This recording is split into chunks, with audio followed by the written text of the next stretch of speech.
आज की कहानी का शीर्षक है घमंड। एक राज्य में, एक बहुत बड़े राज्य में एक बहुत बड़ा धनुर्धर हुआ।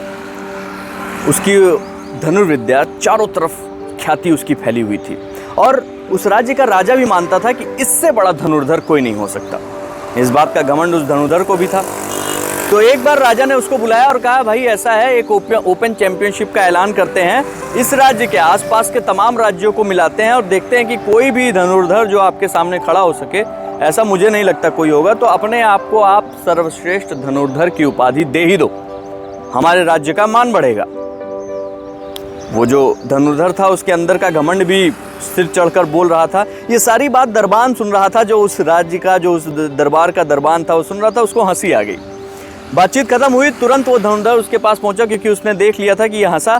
तो उसने कहा, हंसे क्यों? क्या तुम्हें संदेह है कि मैं धनुर्धारी सबसे अच्छा नहीं हूँ?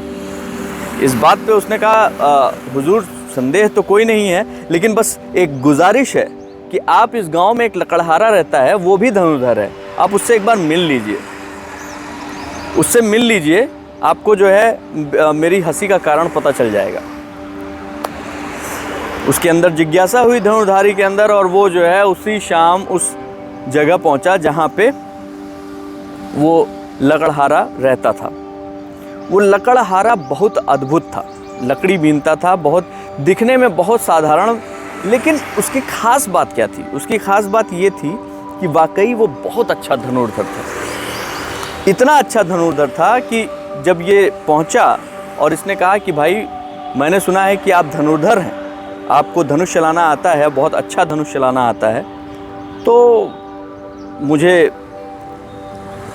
इस राज्य का प्रथम धनुर्धारी कहा जाता है और मैं इस राज्य में सबसे बढ़िया धनुष चलाता हूँ, ये मुझे पता है और मुझे इस बात पे गर्व भी है। तो उस लकड़हारे ने कहा, भैया लकड़ी काट ली है, लकड़ी हम यहाँ रख देते हैं, उसके बाद हम बातचीत करते हैं। लकड़ी काट के उसने वहाँ रखी और उसके बाद उसने कहा, ठीक है, दिखाइए अपना एक आध जलवा। तो उसने धनुष तीर लगाया और उसने निशाने लगाए, और जितने भी निशाने लगाए सारे सही, एकदम सटीक निशाने लगाए। तो उस लकड़हारे ने अपने उसमें से एक लकड़ी निकाली और उसने भी निशाना मारा, केवल फेंक के मारा, और वो सारे निशाने जो उसने लगाए थे, वो सारे निशाने एकदम सही जगह लगे। अब उसको लगा कि यार ये जब लकड़ी से ऐसे निशाना लगा सकता है, तो इसके हाथ में धनुष होगा तो ये क्या करेगा?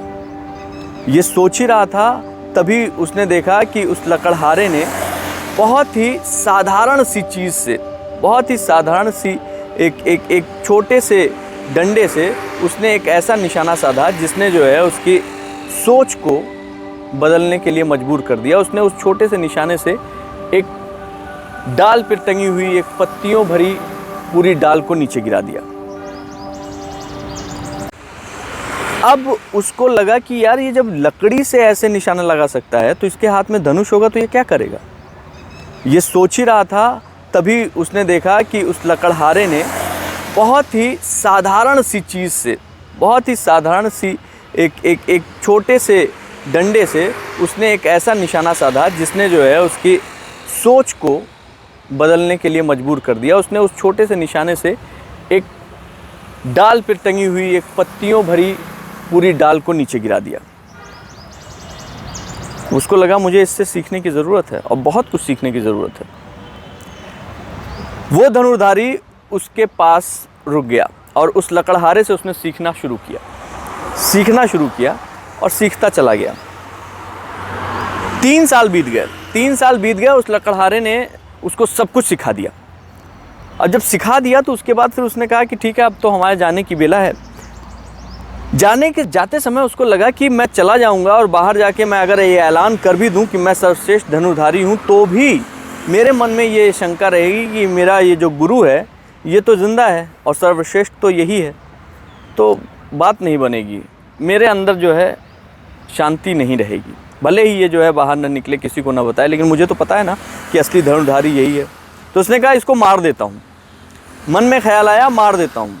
और वो जंगल में लकड़हारा अपनी लकड़ियाँ काट रहा था, तभी एक तीर चला जो कि छुप कर मारा गया था, और उस धनुर्धारी ने वो तीर चलाया और वो तीर उस लकड़हारे को लगता, उसके पहले उस लकड़हारे ने एक छोटे से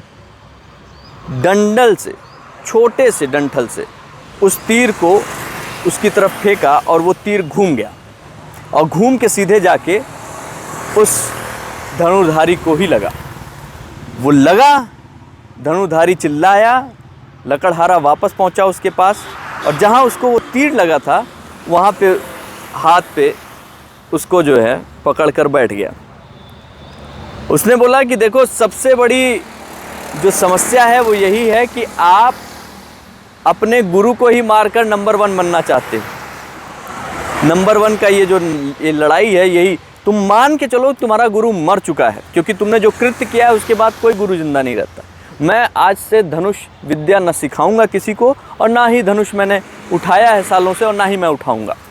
लेकिन ये याद रखना कि मेरा जो गुरु है वो अभी जिंदा है, और उसके पास अगर आप धनुर्विद्या सीखने जाएंगे तो आपको 3 साल नहीं 3 जन्म लग जाएगा तो भी आप सीख नहीं पाओगे।